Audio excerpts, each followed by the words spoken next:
I grew up in the backwoods of Tennessee. About half my county was a national forest. And you hear about these forest fires out west. Thankfully, in East Tennessee, we didn't hear so much about them. But you have to wonder what in the world's going on with thousands upon thousands of acres burning. I mean, these trees, there are animals that are getting taken out. Well, Congresswoman Hageman from Wyoming recently was doing a hearing, and she came up with all this information. Good Lord, the amount of information.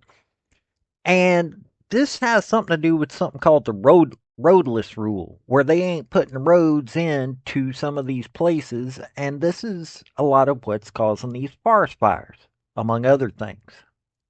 But this is a major contributing factor to why they can't get to where the forest fires are starting. Now, they've got a few things in this clip here. It's going to be almost 9 minutes, but it's well worth listening to because this will tell you what is going on with our national forest. Seriously. So, let's let you get into this clip here. Howdy, y'all. This is Paul, the Redneck Thinker. What we have here is a channel to communicate. I want you folks to be thinking by the time you leave my videos. Why? Because I'm tired of people talking via what other people tell them to think. So, watch my video and enjoy the chance to think for yourself. I very much appreciate you having this hearing. I think it's incredibly important. And Mr. Chief Muncie, what you said at the beginning is so critical if we're actually going to have accountability and have the ability to properly manage and protect these resources. There are an awful lot of lies out there, and I'm going to have an opportunity to ask some additional questions. But there's a few things that I think everybody in this room ought to understand. In 2001, on January 12th, Bill Clinton, on his way out of office, adopted the roadless rule. It denied access, management, and use to 58.5 million acres of National Forest Service lands. And that is the reason why we're here today and why we have the crisis on our hands related to management of our national forests and the catastrophic forest fires and beetle outbreak that we have seen over the last 25 years. I'll just give you one example. In 1997, there was a blowdown in Route National Forest, knocked down 13,000 acres of trees in one night. Because the Forest Service, because that was a roadless area and partially a wilderness area, the Forest Service would not allow anyone to go in there and treat. All you need to do is look at Landsats. All you need to do is look at aerial photography, color infrareds, and you can watch as that pine beetle outbreak emanated outward from there. That's not because of global warming. That's not because of climate change. That is because of bad forest management and the roadless rule. That's the reason why our forests have been devastated, because of the roadless rule and bad policies coming out of Washington, D.C. And if you're unwilling to recognize that, we're never going to be able to fix our forests. We're never going to be able to protect these resources. So you're absolutely right.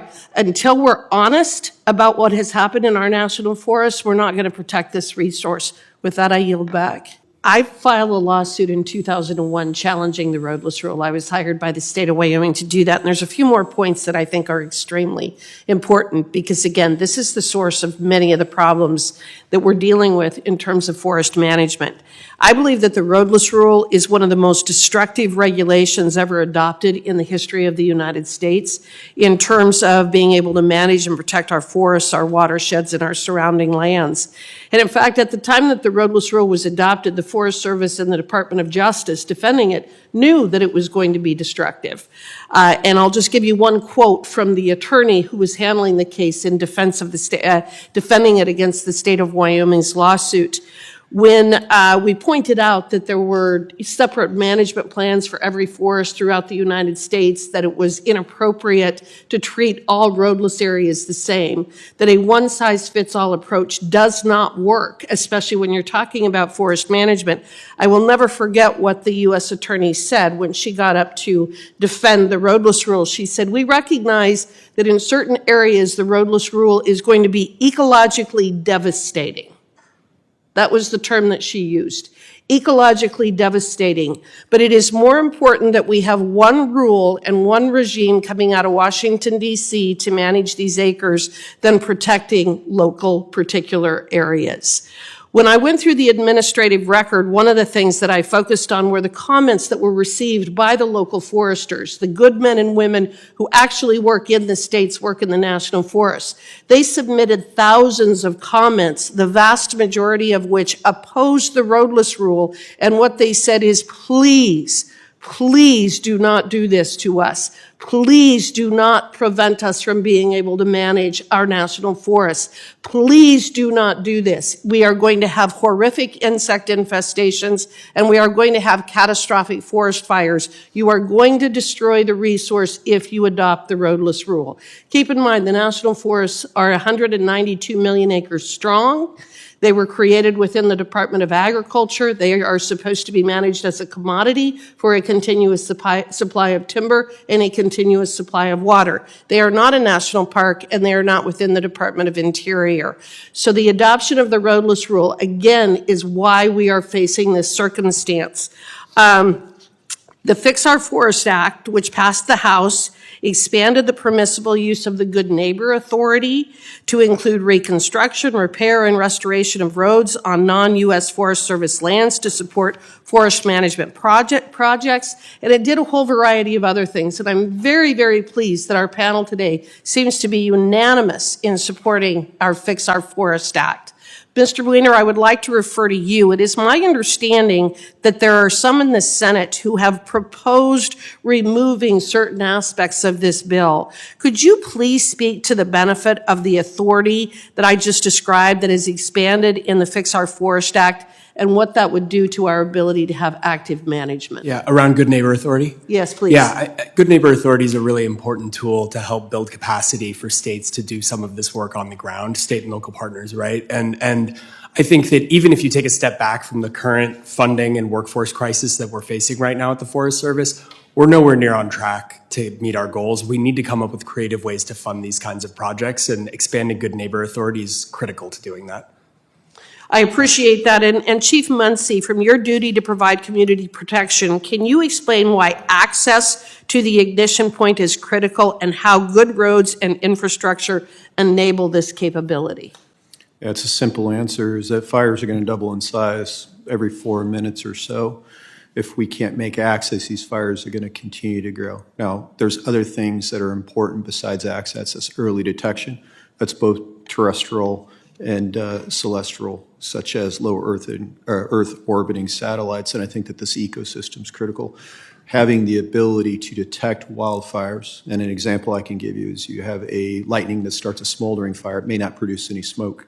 Nobody sees it, but this fire is smoldering, could burn several acres, and then when the wind kicks up and it becomes hotter and drier, now you have a well-established fire. So that early detection is just as critical as that early access. Secondly is looking at technology on how we suppress wildfires. 2 weeks ago in San Bernardino, we piloted a fully autonomous Black Hawk helicopter with a company called Rain. It used early detection, in this case, cameras using AI to find the fire, and it doesn't have to be visible smoke with some of the spectrums. It automatically launched that helicopter that flew pilotless and dropped water on that fire, doing the fire behavioral modeling, returned, reloaded with water, and made drops. This is the future: early detection, early response, not necessarily humans on the ground, followed by control using robotics, and then truthing it out with boots on the ground, regardless. Even using technology in overgrown forests, using helicopter and aviation, you're not at times going to be effectively able to control fires. You need to get people there, hand crews, heavy equipment there. The only way that we can do that is having good access. So I very much appreciate those comments. One last thing, I realize that I'm out of time, but I think it's important for everyone to understand. The National Forest Service created the Fraser Experimental Forest in northern Colorado many, many years ago. I believe that it's going on over 100 years in terms of being in operation. And the Fraser Experimental Forest is something that I would recommend everybody study and go see. They have studied everything from water development through forest management. They look at treating the north side of ridges versus the south side, what that does. They have done every study that you can possibly think of in relation to forest management. I don't know how much they do in terms of fire suppression, but in terms of management of the actual resource itself, we have massive amounts of data and information, and we know how to manage these forests effectively. It is things like the roadless rule and bad policies and regulations coming out of Washington, D.C., and an obsession with global warming and climate change that is preventing us from doing this adequately. Please go to look at what the Fraser Experimental Forest has to offer in terms of giving us the tools to better manage these resources. Thank you, and I yield back. You heard all that. So if you live anywhere near a national forest and this is what's going on, I'm pretty certain that you don't want this happening in your backyard. You know, you hear this phrase, NIMBY, not in my backyard. Well, a forest fire is definitely something that you don't want in your backyard. And these folks in the Forest Service and Department of Agriculture and Department of Interior, all of them have come up with some of the dumbest rules when it comes to this stuff. And we need to call them out on it because, well, these people are causing way too many problems with these idiotic rules. I mean, seriously, you would think that it would be I don't know, bit of common sense.